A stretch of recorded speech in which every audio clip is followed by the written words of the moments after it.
Welcome to Fit Strong Women Over 50, episode number 40. Welcome to the Becoming Ellie community, where fit, strong women over 50 encourage and inspire each other. I'm Jill McCausland. And I'm Chris Brown. Becoming Ellie is named for Ellie because she's the Norse goddess of aging. I know you remember Thor, so Ellie beat Thor in a wrestling match, which surprised everyone, especially the bookies, I bet.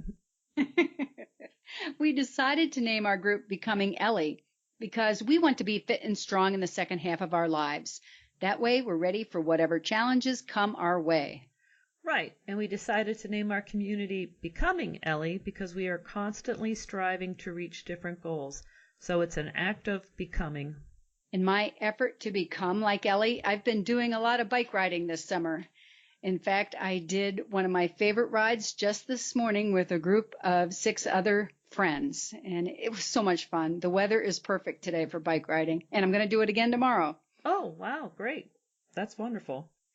I am happy to report that I've been running steadily now, and I still don't have a lot of distance, but I'm running about 3 to 4 miles without problem.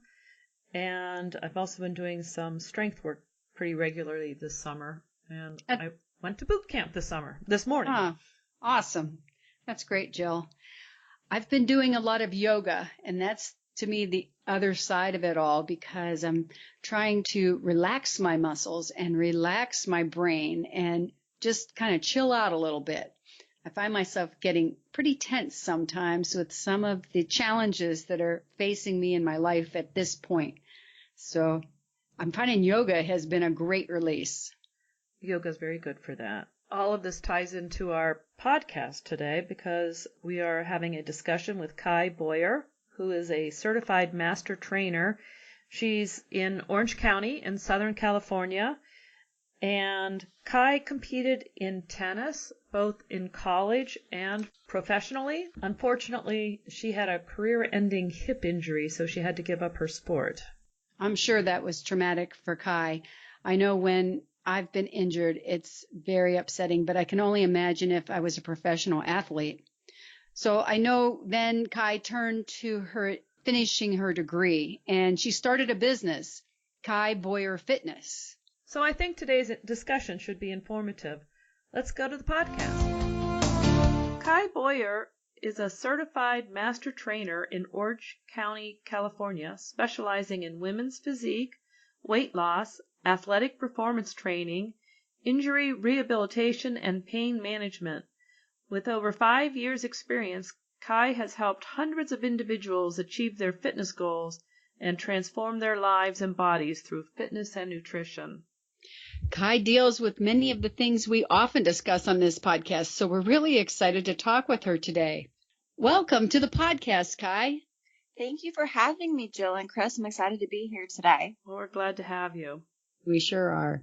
Kai, what exactly is a certified master trainer, and how is that different than a personal trainer? It has to do with areas of expertise, and it has to do with level of experience.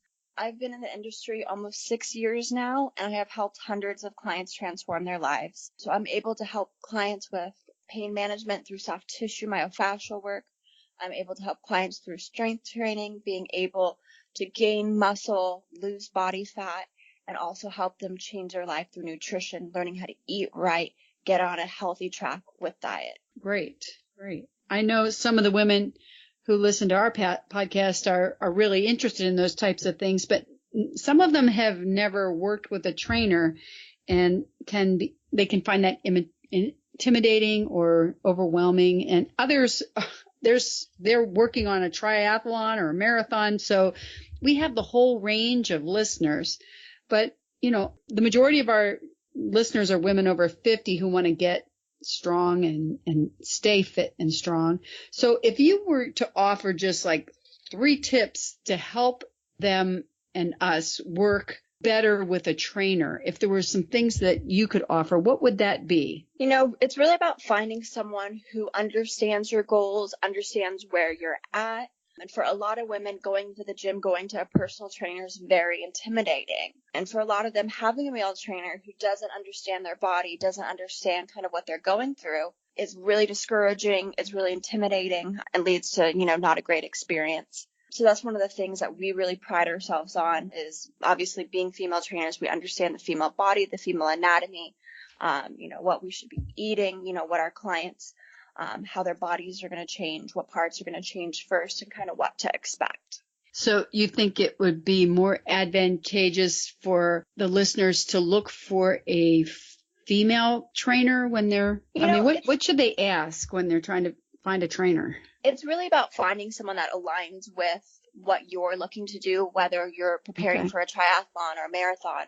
Obviously, working with someone with a lot of experience in endurance training.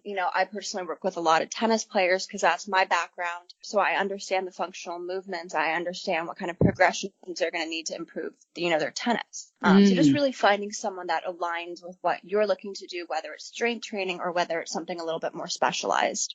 Yeah, that makes sense. Yeah. Thank you. Yeah, I've always sort of wondered about people who have trainers that, well, if you take the running, for example, if you're training for a marathon and you go out and get a trainer who has never done that, I guess in theory you should be able to help them train anyway, but it just does seem like I've always thought that there should be some correlation between what they do and what you're doing. There's a million different niches, and there's a lot of different things that different trainers specialize in. So it's kind of just really finding someone who aligns with you and can help you really get to your goals, obviously without injury, with being able to best prepare you and get you feeling and looking your best. Well, maybe we've just answered this. I was going to ask you if you have any advice on choosing a trainer when you're just starting out. Is there anything in particular a person should look for? Or questions they should ask?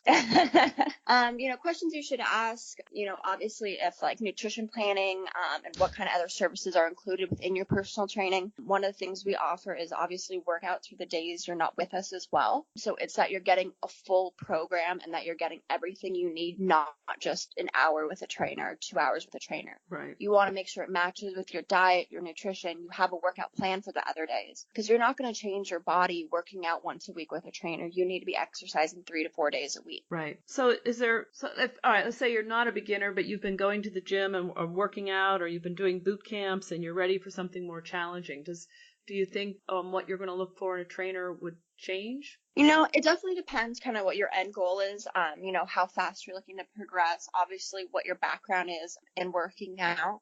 Some clients are able to go to a couple classes, or they're able to, just go to the gym on their own. If they have an athletic background, they've probably been in the gym for years already. So a lot of them already have kind of that technical background. But definitely for people that are new to the gym or just getting into working out, I highly recommend getting a personal trainer, obviously for, reducing your risk of injury. Knowing how to properly use the machines, making sure, you have proper form. So you're maximizing really your effort. There's no point in being at the gym if you're not lifting the right weights, you don't have the right form, you're doing your body more harm than good. Right.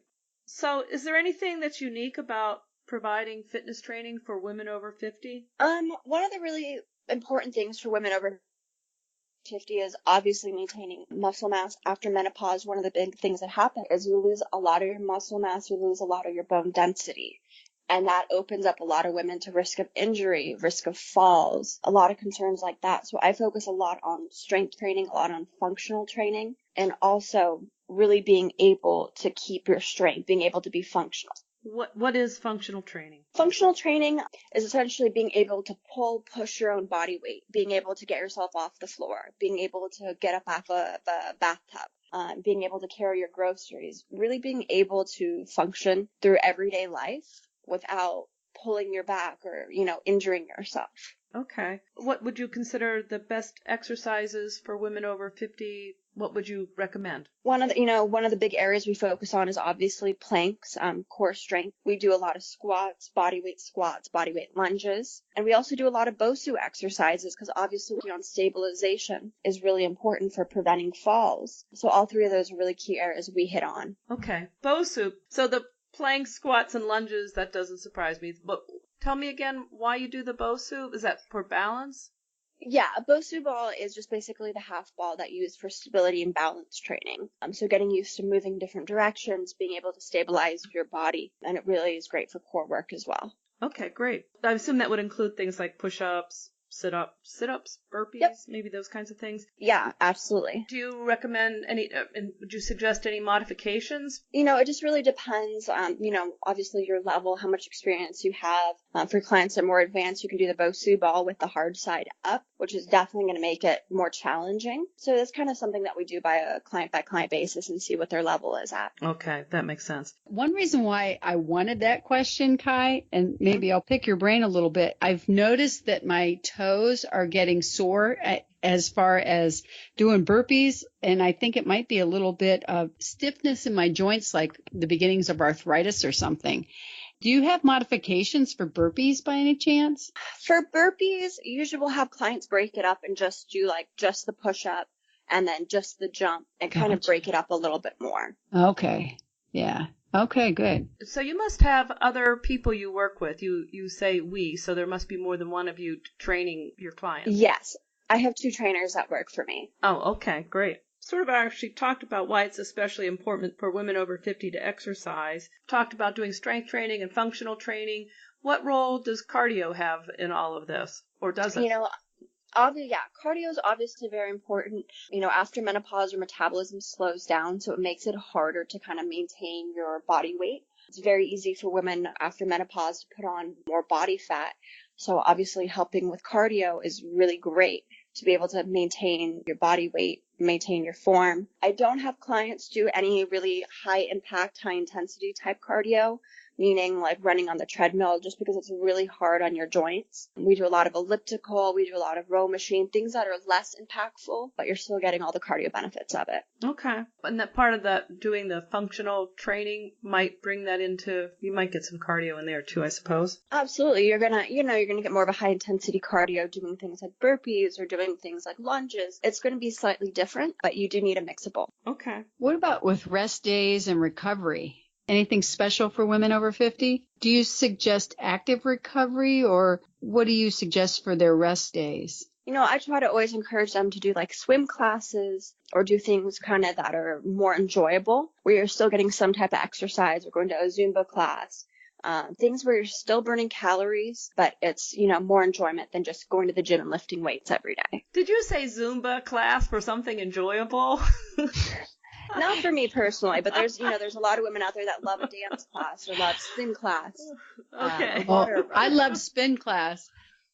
Both Jill and I have challenges with Zumba just because trying to follow those motions and, To be completely honest, I don't think I could either, but I give huge props to the people that can. I know, it's amazing. Well, it's really popular at my gym. I mean, all ages of women, but a lot of women over 50. But it's challenging. I mean, trying to follow those moves. Yeah, I find the same thing. Remember the step classes that were so popular? Yeah, right. They were hard to do too. So you think basically rest days should be more of the fun activities and not so much heavy weightlifting. Yeah. The rest days more around the weightlifting. So that's a good day to go for a hike, or how do you feel about yoga?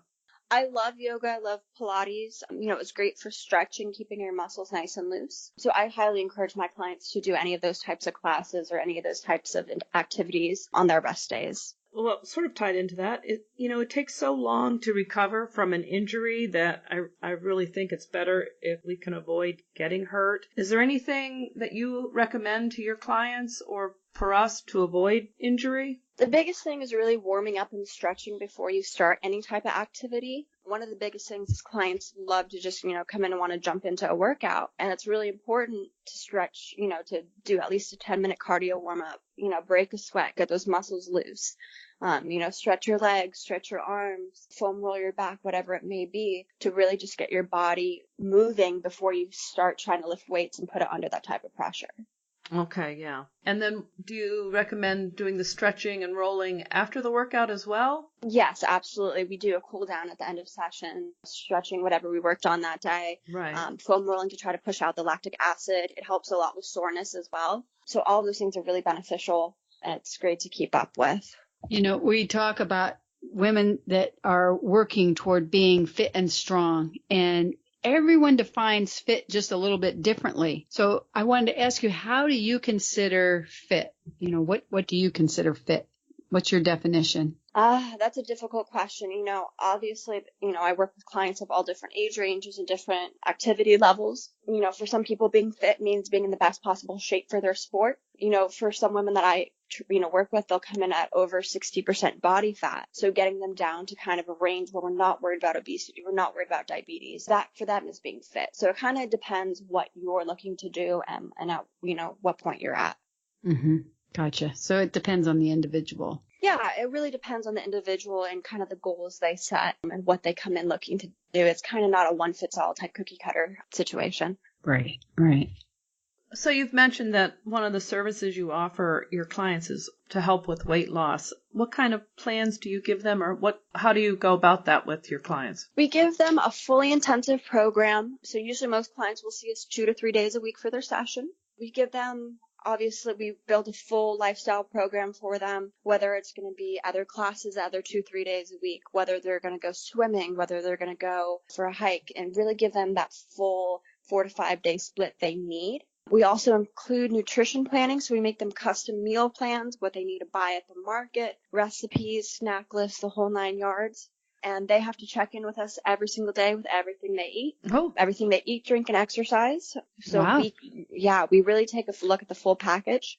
A lot of accountability. 100%. That's why people have a personal trainer, to be accountable. And the last thing we do is measurement. So we do BMI check-ins, we do body fat check-ins, we do measurements, we do progress pictures. Because we want to see how each individual's body is really transforming and what that all looks like, how fast they're improving, what areas we need to obviously dial in more. And we assess it every 10 weeks to 3 months. Mm-hmm. Okay. Wow.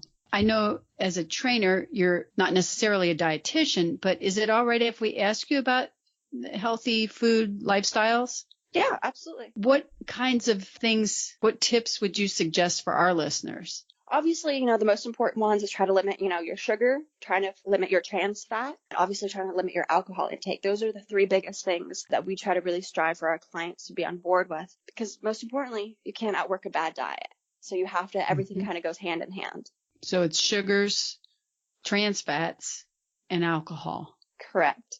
Okay. Interesting. How do you feel about like keto diets or Mediterranean diets or paleo diets or vegan? I'm not a fan of any of those, to be completely honest. A lot of them are fad diets. And people, one of the ones we have a lot of people do is keto. And they come in, they've done keto, they lost 10 pounds their first month. And as soon as they touch, anything else that's not on the keto diet, they balloon right back up and they'll put on actually more weight than they started with. Oh, wow. So that's not something we mess with. We do offer, vegetarian or vegan meal plans if needed, but not something I try to steer clients towards. We try to really keep clients on more of like a chicken and fish diet, eat your greens, still have protein from fish and chicken, all the usual things. We don't do any of the kind of odd out there diet plans. So you're not a big, other than eliminating sugar and alcohol, well, I guess, and trans fats. And trans fats. But it's not a food. At any rate, you're not big on eliminating whole areas of food. No, I'm a big fan of substitutions, not a big fan of eliminations. Gotcha. Because it has to be sustainable for the long term. When you're cutting out all these things from people's diets, they spend more time kind of focused on everything they can't eat versus being able to live it in a manageable lifestyle where you're able to maintain it over the long term. So you kind of swap out, like instead of eating ice cream, you suggest yogurt? I mean, is it that kind of thing or? Yeah, it's a lot of little stuff like that, but it makes a difference how your body processes it, whether it's going to be fuel in your body or it's going to be sugar in your body. Gotcha. So one of the main things we'll look at is like bread. Instead of having a white bread or sourdough, having like whole grain bread. Instead of having white rice, having a brown rice or having quinoa, because those are complex carbs instead of simple carbs. So it makes a difference how your body processes them. Okay. So you're more about swapping things out. Okay. That makes sense. Interesting. Yeah. We have a little bit more kind of a down the middle meal plan because it's more manageable and more maintainable. And that's really what we're after. So is it okay if I ask you, how do you eat personally? I mean, what would be like a typical day for you?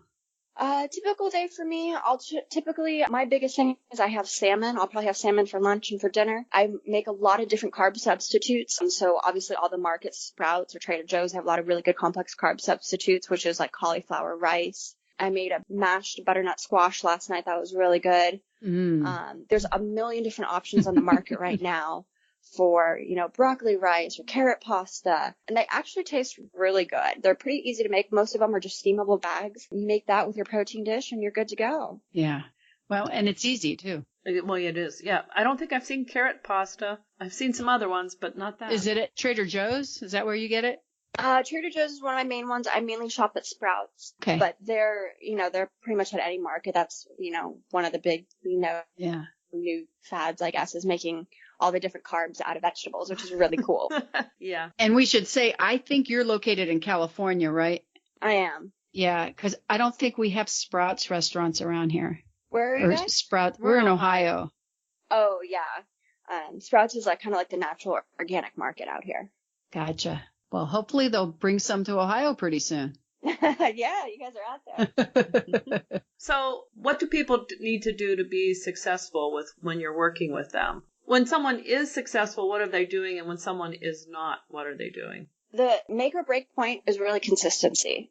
If they're consistent in their actions, they're working out 3-4 days a week, they're eating right, they're going to see change. Their body's going to transform. But if it only lasts 2 weeks and then they're eating cheat meals or they're not working out their other days, that's where we really see that kind of their setbacks and that they're not progressing the way we would like them to. Right. Mm-hmm.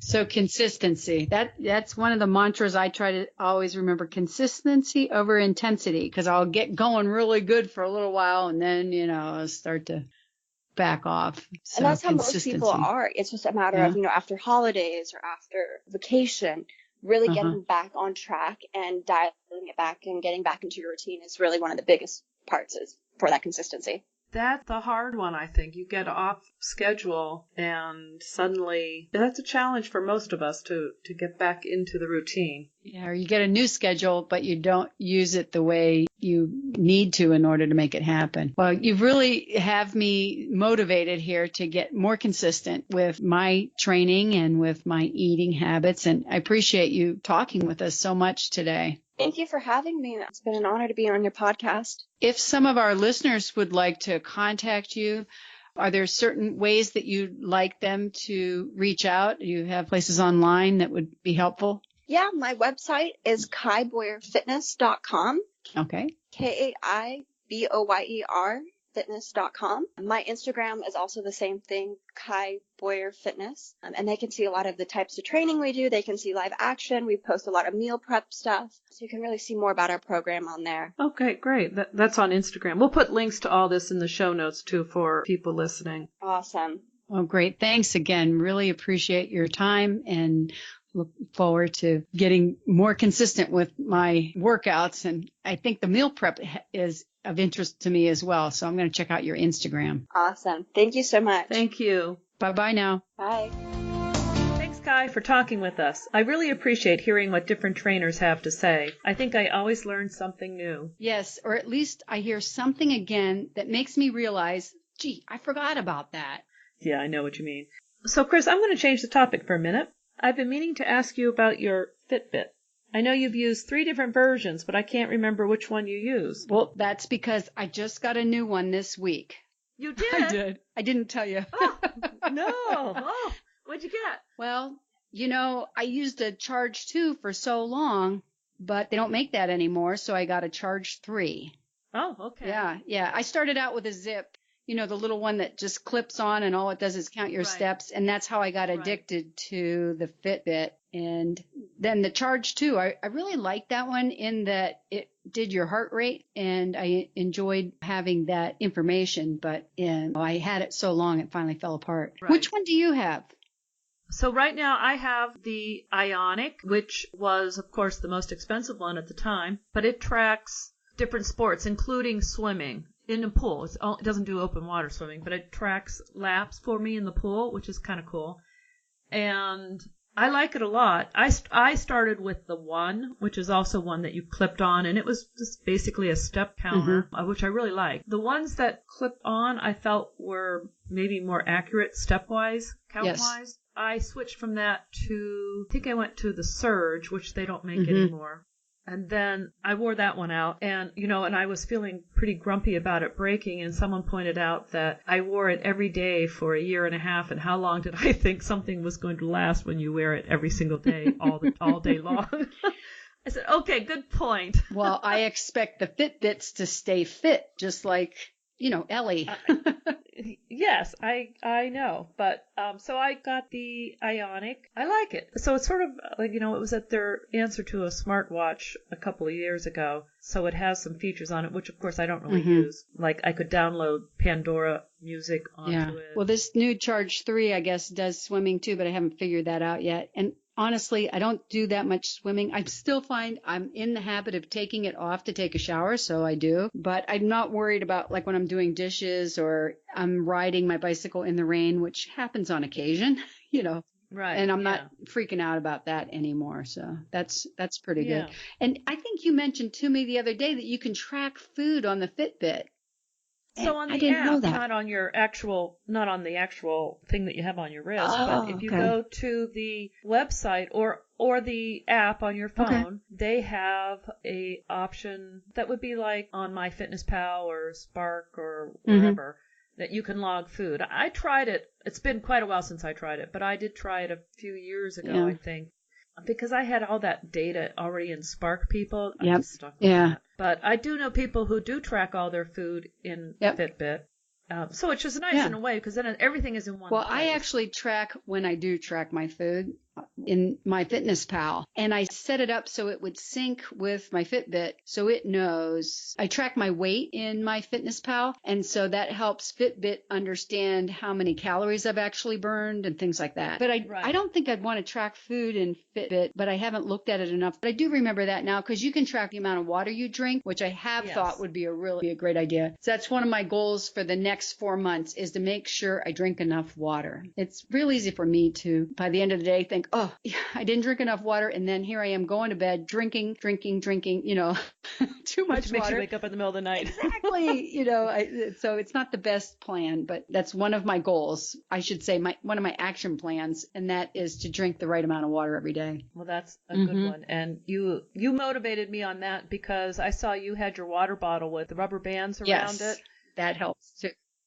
I have been doing that. I put 3 rubber bands on my 20-ounce water bottle so that I will fill it at least 3 times a day. And then you just move the rubber band so that was, because it's weird when you do something like that, you go day after day and you're drinking out of the same water bottle or whatever, and you think, is that my second fill up or first or third? Right. You get mixed up. Well, it's almost to the point where I don't even have to move the rubber band. Just looking at it makes me think about it. Well, you know what, Jill? I think one of the reasons I'm so addicted to the Fitbit is that you do a challenge every weekend warriors, and every work week.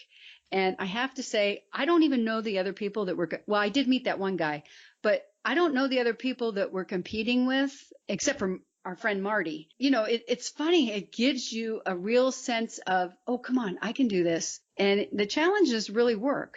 Well, they do. I have been in some of the challenges where I knew I would never, ever be first. But you know what? Even if you just say, I'm going to get more steps than that person who's in immediately above me in the challenge. If I can get more steps than that person, I'm going to feel like I won the challenge. It's kind of like when you're in a 5K or something and you can see the finish line down in front and then there's someone right in front of you and think, I could beat that person. Why that is, but it's just that little bit added incentive that makes you want to do it. Yes, I know some people are really rabid about those challenges. Oh, really? And they obsess about who's beating whom and whatever. Well, maybe they know everyone, and maybe I'm the only one that doesn't really know everyone in the challenge. No. So the people in my challenge are people, they're all over the country, and some of them I actually know in person, like in real life, I know them. And others are people I only know through Facebook groups or Fitbit, whatever. So some of them are people even I have never met. So do you think we could do a Becoming Ellie group challenge? That just occurred to me. I don't know. Well, I'm wondering, would other people be interested in doing it? Well, we could certainly, if nothing else, in the Facebook group, if nowhere else, we could share our Fitbit IDs. Okay. Well, I'll tell you what. If you're in the Facebook group, or if you're not in the Facebook group, why don't you join it if you want to do this? And then we'll put it out on the Facebook group, which is a private group, so the world won't see it. And then we'll get a Becoming Ellie challenge. We'll try it for a week or so and see if anyone joins. That'd be kind of fun. The challenges are limited to 10 people. Okay. So I'll tell That's you right. what, it would be I've a been good closed problem to out have. before. Yes. Well, so we could always, if the Becoming Ellie community wants to do it and 10 people, more than 10 people want to do it, I'd be happy to start a second. We can do 2 challenges. Yeah, that makes sense. Two whatever. Cool. That's fine. We could do it that way. So yeah, let's try it. It'd be fun. Yeah, that'd be great. And how else do you use your Fitbit? Is there any other ways that you look at yours? Because there's one thing there's a couple more things that I use it for and I obsess about. Well, obviously I get my steps in, but I can also see what my exercises are because I can set it, or it recognizes certain, like when I'm running, or it would track bicycling, it tracks swimming. And so I can use it to track my running. And then I also have my Fitbit sets up so it transfers the information to Strava. So I see. I get all my run information into Strava through my that's Fitbit. funny because I get all my bike riding information from Strava into my Fitbit. I go the other way. Right. So the ability to connect these things is really useful. Right. So I track my exercise, and I do like to see, so I can see, how far I ran and what my speed was, that kind of thing. So I can look at my progress or lack of, whatever. So I do that. Don't track my food in there. I was tracking my weight in Fitbit, but I haven't been doing that recently, but I'm going to get my scale set back up and I'll get that going again soon. The challenges, I also track my sleep. That's one thing I obsess about. In fact, when I wake up, I sync my Fitbit and I see, did I get some nice deep sleep? Now, why I have to look at my Fitbit to decide if I slept well or not, that's kind of crazy, but it really tells me how I'm doing with my sleep. And sleep's a priority for me. I agree. And it's always interesting to me to see how that can vary. And also you can see the effects of having interrupted sleep. Oh, yeah, for sure. And on mine, it also has heart rate. Oh, right. Mine does too. And I don't know if that's something that you look at, but one thing that I like to obsess about is how's my heart rate doing? And you can flip it, swipe it, and you can actually see your fitness level for other people in your age group, how you compare to others in your age group. And I enjoy seeing that I'm fit, compared to the other people my age, I guess. I do too. My fit level, that number, went up by 2 numbers this summer. Now that does not surprise me because you've been knocking it out of the park with your running again. You really are. Yeah, well, it's great. I mean, I was at a good number before, but it's gone up too. So that's kind of, I don't know. I haven't noticed if it goes down too, but I don't know. So back to the heart rate for a minute. I like to track my resting heart rate. I like to keep an eye on what that is. And I can see, like, I lost a few pounds this summer because I was sort of watching what I was eating. And the interesting thing was that my resting heart rate also then went down a little bit. Oh, is that right? Yeah, so that was, which was good because I was a little concerned it was higher than normal. Yeah. I don't mean like high, like that it was a medical concern, but still it was like, well, that's weird. Well, I know if I'm not feeling well, my heart rate goes up higher, my resting heart rate. And also if I eat a lot of salt or, have just a really strenuous day or something like that, when I'm sleeping, my heart does not go down low. I don't know. It's nice to be able to track your heart rate because then you can know something's going on with yourself. To me, those things are, I don't want to be hyper vigilant about it, but it is nice to be able to see the trend. Yes. And that's the other thing I like about Fitbit is you can go back quite a ways and see your trend on if you track your weight, you can go back and see your weight from whenever you first started with Fitbit or your steps or any of these things that it tracks. You can see the data is all there if you get into the website and change the date range and all that. I don't do that often, but it is very interesting to look at times. Well, you can even look at it by years. So I've been doing it now for probably 3 or 4 years, and I can see the number of average minutes that I had in 2017 compared to 2018 compared to 2019. And each year I'm trying to beat that a little bit. Daily average minutes. Right. And so there's the other thing. If you like to compete with yourself, it's good for that. Even I get a weekly email from Fitbit saying, here's your weekly progress report, and it'll say, your steps this week were 1,500 steps more or 1,500 steps less or whatever. Right. And it's funny how that motivates me. I think the best way if you're competitive, to compete is not compare yourself to other people, because everyone, especially, when you get past 50, you've had a lot of life experiences. Trying to make yourself better, to me, is the goal, better than trying to beat someone who has had a whole different life experience. True. So I guess that's why I really like looking at, the different things that I set goals, and now it's a way to measure and track against your goals, your action plan. Exactly, yeah. And I like data, so. One thing I don't like about that Fitbit is the screen tends to get scratched on mine. I'm very rough on things. I don't think it's Fitbit's problem, it's mine. But my last Fitbit, the Surge, you couldn't change the band, and the band broke, and that was the problem with it. Now the Ionic, you can change the bands, which now that I'm sitting here looking at it, I realize I've never actually done that. So that might be the thing, is like, I like to wear mine all the time. Right. And so this isn't really necessarily a problem with Fitbit, because apparently I can change the band, but I never do. I'll show you how. It's not too hard. I go through bands a lot. I am rough on things. I am. I was a tomboy when I was a kid, and I think I'm still rough on things. I'm still the bull in the china shop, One of the reasons why I got this one was because of the swimming, and it is not always 100% reliable in counting the laps. That kind of bugs me. Here's one thing I dislike too, is if I am pushing the shopping cart, it doesn't count my steps. Well, that's funny, because sometimes it counts the steps thinking I'm on a bicycle. Right. Because you got to swing your arm to make the steps work. And you know what? One time I did the snowblower out in the driveway here, and it thought I was outdoor bicycle riding, because I was moving, obviously. The GPS part of it said I was moving, but my arms were stationary, just a little bit of jiggle, like when you're bike riding. I do like the GPS. Mine has a GPS built into it. So I like using that for my runs, because I can see where I've been. Yeah.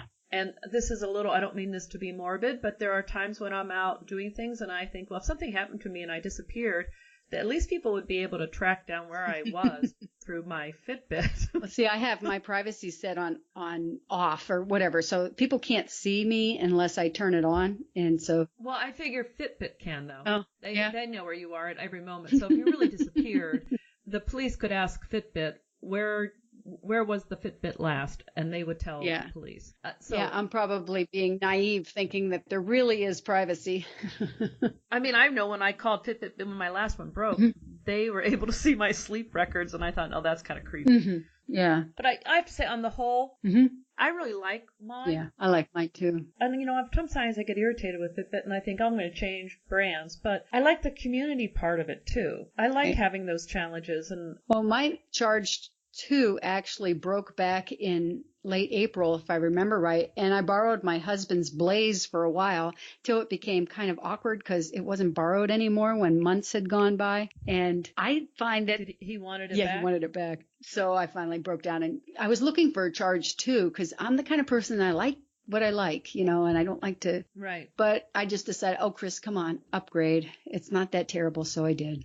So I finally broke down and got a new one. Fitbit just changed the app interface. Right.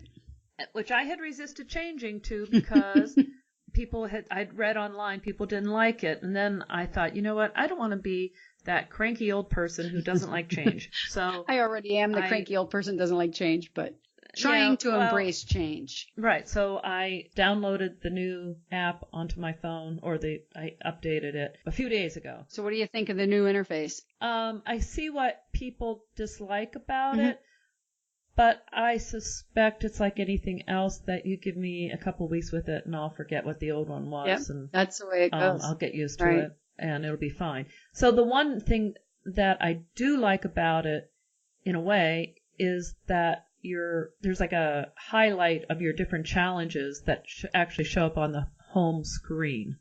So you can see that without having to click on anything.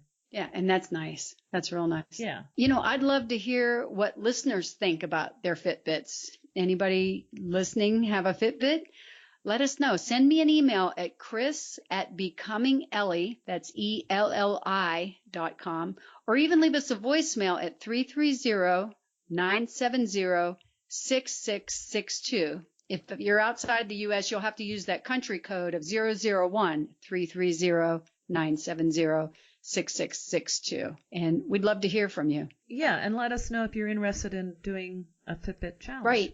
Right. So now that we've discussed Fitbits, I wanted to point out to our listeners that you wrote a review of Strava on the Becoming Ellie blog. That's right. And I thought people might be interested in hearing what you had to say about that, too. So I wanted to point them to the website. Yeah. Well, I really love Strava, and I guess that's no surprise because I'm a bicycle rider. But, I really enjoyed writing the review. And, we have an awful lot of topics that we cover in the blog section of our website. So if you're listening and you've never been to our website, there's over 200 articles there at becomingellie.com website, and we encourage you to check those out as well. Yeah, we have fun putting those together. So when you're at the website, you can subscribe to the Becoming Ellie community there. That makes sure you get notices of new podcast episodes and the new blog posts. Right. And if you enjoy the podcast, do us a favor. Tell your friends, your family, and make sure they know how to listen to a podcast. We are really excited about this, and even leave a review if you'd like. We'd love to hear from you. Oh, yeah, that'd be great. Okay, well, I think that's about it for today. I want to thank Kai again for talking with us today, and as always, it was good to talk with you, Chris. Thanks, Jill. Yes, I enjoyed today's episode, and thanks everyone for listening. We'll be bringing another podcast soon. See you next time. Bye. Bye-bye.